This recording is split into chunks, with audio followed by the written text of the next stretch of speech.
Around the World in 80 Days by Jules Verne. Chapter 4, in which Phileas Fogg astounds Passepartout, his servant.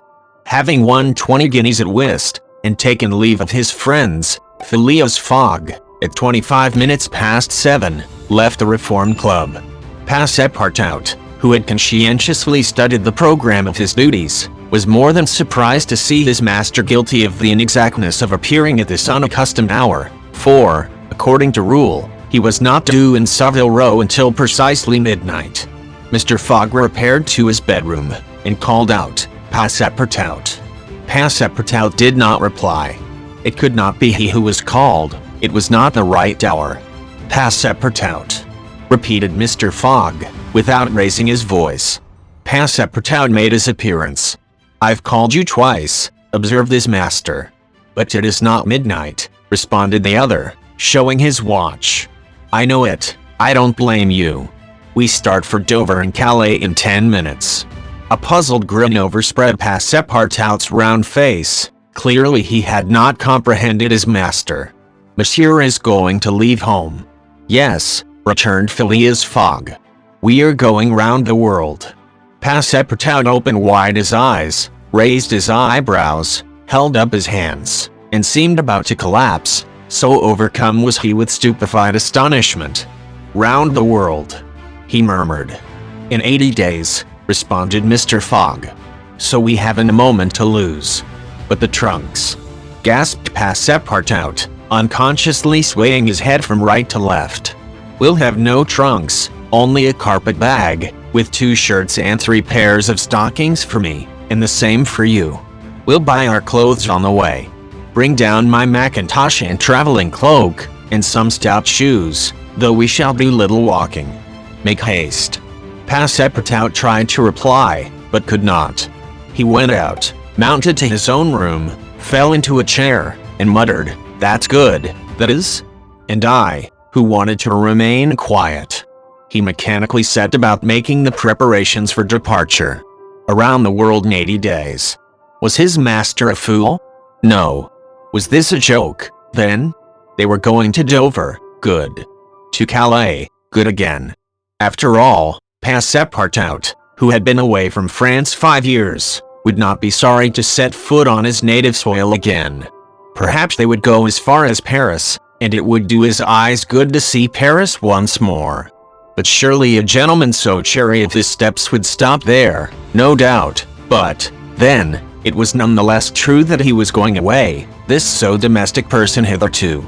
By 8 o'clock Passepartout had packed the modest carpet bag, containing the wardrobes of his master and himself. Then, still troubled in mind, he carefully shut the door of his room, and descended to Mr. Fogg. Mr. Fogg was quite ready. Under his arm might have been observed a red-bound copy of Bradshaw's Continental Railway Steam Transit and General Guide, with its timetables showing the arrival and departure of steamers and railways. He took the carpet bag, opened it, and slipped into it a goodly roll of Bank of England notes, which would pass wherever he might go. "You have forgotten nothing?" asked he. "Nothing, monsieur. My mackintosh and cloak. Here they are." "Good. Take this carpet bag," handing it to Passepartout. "Take good care of it, for there are 20,000 pounds in it." Passepartout nearly dropped the bag, as if the 20,000 pounds were in gold, and weighed him down. Master and man then descended, the street door was double-locked, and at the end of Savile Row they took a cab and drove rapidly to Charing Cross. The cab stopped before the railway station at 8:20. Passepartout jumped off the box and followed his master, who, after paying the cabman, was about to enter the station, when a poor beggar woman, with a child in her arms, her naked feet smeared with mud, her head covered with a wretched bonnet, from which hung a tattered feather, and her shoulders shrouded in a ragged shawl, approached, and mournfully asked for alms. Mr. Fogg took out the 20 guineas he had just won at whist, and handed them to the beggar, saying, "Here, my good woman. I'm glad that I met you," and passed on. Passepartout had a moist sensation about the eyes. His master's action touched his susceptible heart. 2 first-class tickets for Paris having been speedily purchased, Mr. Fogg was crossing the station to the train when he perceived his 5 friends of the Reform.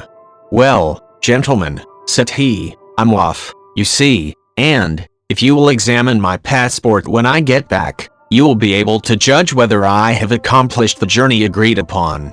"Oh, that would be quite unnecessary, Mr. Fogg," said Ralph politely. "We will trust your word as a gentleman of honor. You do not forget when you are due in London again?" asked Stuart. "In 80 days, on Saturday, the 21st of December, 1872, at 9:15 p.m. "Goodbye, gentlemen." Phileas Fogg and his servant seated themselves in a first-class carriage at 20 minutes before 9. 5 minutes later the whistle screamed, and the train slowly glided out of the station. The night was dark, and a fine, steady rain was falling. Phileas Fogg, snugly ensconced in his corner, did not open his lips. Passepartout, not yet recovered from his stupefaction, clung mechanically to the carpet bag, with its enormous treasure. Just as the train was whirling through Sydenham, Passepartout suddenly uttered a cry of despair. "What's the matter?" asked Mr. Fogg. "Alas!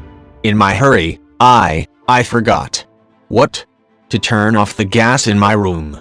"Very well, young man," returned Mr. Fogg, coolly, "it will burn, at your expense."